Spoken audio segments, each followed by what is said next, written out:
not be in any sort of cage. All right. Next up is Jeremy York.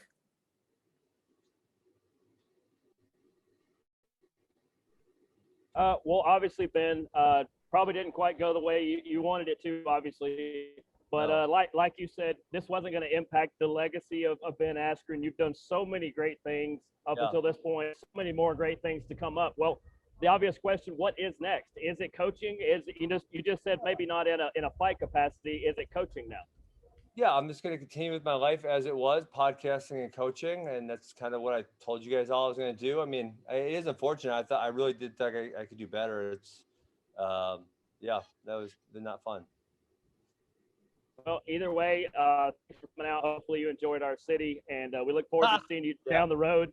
And good everything going forward. Cool. Okay. Next up is Boxing Social. Ames here for Boxing Social in association with Betfred. Ben, unfortunately, with the loss and the way it went down, there'll be a level of ridicule that comes with it undeservedly. Were you prepared for that coming in, and what's coming essentially? Probably deserve it. Why do you feel that way? I got knocked out by Jake Paul. It's fucking embarrassing. Like you look very stone-faced and like it hasn't really phased you, but I'm just wondering, like behind that, how are you feeling emotionally? I don't really give a shit. There's some pizza waiting in my hotel room. I'm gonna go eat that. I'm gonna go fly home and hang out with my kids tomorrow. And on Monday, I'll probably be at wrestling practice. And finally, like, I know it sounds trite, and then you could probably say, well, you got hit with a knockout punch, but what really went wrong tonight?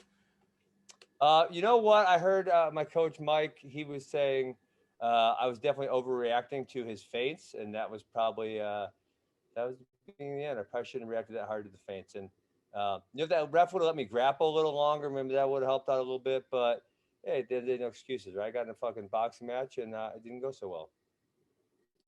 Next up is Gabriel Gonzalez. Hey, Ben. First off, can you explain that moment, you get up from the knockdown? What exactly did you say to the ref? What did he say to you? Because we're all seeing and we're like, what the heck was that? Can you tell us what exactly happened? Fine. I said, I'm fine. And he said, no, you're not. I said, no, I am. And he said, no, you're not. And then he stopped it. And then, he's in charge. And so I can't really debate him that much. Compared to other hits you've taken, the Robbie fight, Robbie Lawler, anything else? More hurt, less hurt? What was it? I don't really feel any pain, but I guess it caused me to fall down. So that's not good. Okay, next up is Daniel Bittman. Hey, Ben. We all know two things. One, you're a world-class athlete. And number two, we know that you've had to answer pretty much the same question every time and that you're going to do the same thing, win or lose.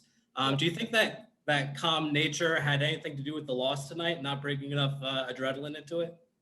No, I fought as hard as I could. I trained as hard as I could, right? Given the fact that I was sitting on the couch for 16 months, they said, let's fight. I said, okay. I started training right away. Given the amount of time, I got into as good a shape as possible.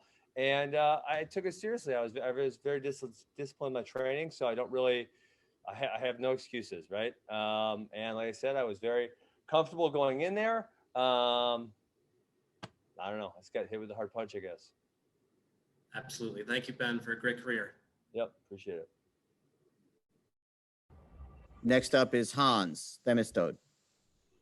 Hey, Ben. So, I really wanted to know, obviously since you just lost, do you kind of respect him now? Like his skill set? No, I don't. Because I want to see him get in the fight, and I'm sorry I let you down. I didn't get in the fight with him. He hit me early.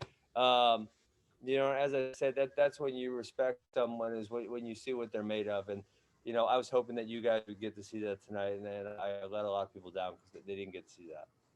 Well, that kind of follows me up to my next question.